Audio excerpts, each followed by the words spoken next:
کرم فرمائیے۔ میرے اللہ نے فرمایا محبوبہ ہم نے آپ کی امت کو یہ ایک اور اعزاز سے نواز دیا کہ مرنے سے 1 مہینہ پہلے جو توبہ کرے گا 50 سال گناہ میں گزارے ہوئے میں اس کے 50 سالوں کے گناہ کو معاف کروں گا اور اس بندے کو سیدھا جنت میں داخل فرماؤں گا۔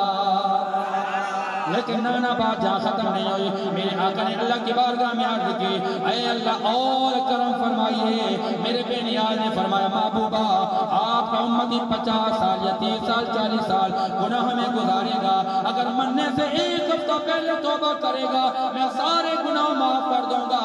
اے اللہ نہیں مجھے اور بھی کرم چاہیے، مجھے اور بھی انعام چاہیے۔ میرے نبی نے اللہ کی بارگاہ میں عرض کی، عرش کے رب نے فرمایا اے پیارے حبیبہ آپ کا امتی اگر مرنے سے 1 دن پہلے توبہ کرے گا میں اللہ 50 سالوں کے گناہوں کو مٹا دوں گا اور اس کے پورے 50 سالوں کو نیکیوں میں تبدیل فرما دوں گا۔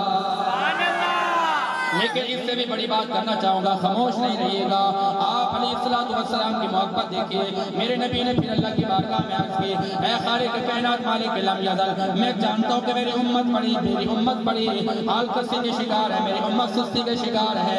اے اللہ اور کرم فرمائیے۔ عرش کے رب نے بات ہی ختم کر دی۔ میرے رب نے فرمایا محبوبہ آپ کی امت کو ہم نے نرالا بنایا، آپ کی امت کو سب امتوں سے اعلیٰ بنایا، آپ کی امت کو ہم نے بالا بنایا۔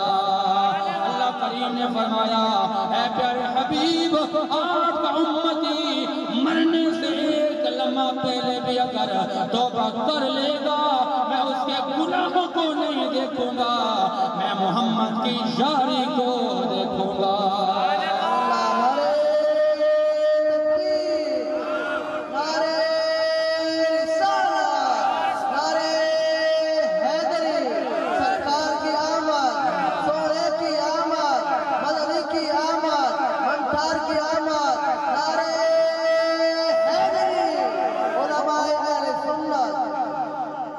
امام الانبیاء نبی پاک علیہ السلام کی بارگاہ کے اندر صحابہ اکرام نے قرآن کریم پڑھا۔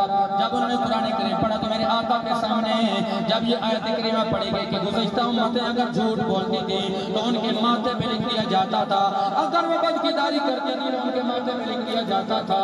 اللہ اکبر، میرے نبی کی آنکھوں سے آنسو جاری ہو گئے۔ اللہ کریم نے فرمایا جبریل جا کے پوچھ کرا میرے محبوب کی آنکھوں سے آنسو کیوں جاری ہیں؟ میرے آقا سے پوچھا گیا، حضور نے فرمایا اے اللہ عیسیٰ علیہ السلام اور موسیٰ علیہ السلام کی امت کوئی بندر بن جاتی تھی، کوئی سور بن جاتی تھی، میری امت کا کیا بنے گا؟ اللہ کریم نے فرمایا اے پیارے حبیب ہم نے آپ کی امت کی گناہ گاری کو نہیں دیکھنا، ہم نے تو محمد کی یاری کو دیکھنا ہے۔ اللہ کریم نے فرمایا پیارے حبیب ہم نے اگر آپ کو نہ بنایا ہوتا تو ہم نے اپنی ربوبیت کو بھی ظاہر نہ فرمایا ہوتا۔ فرمایا کہ پوری کائنات پوری دنیا اگر بنائی گئی ہے تو یہ صدقہ مصطفیٰ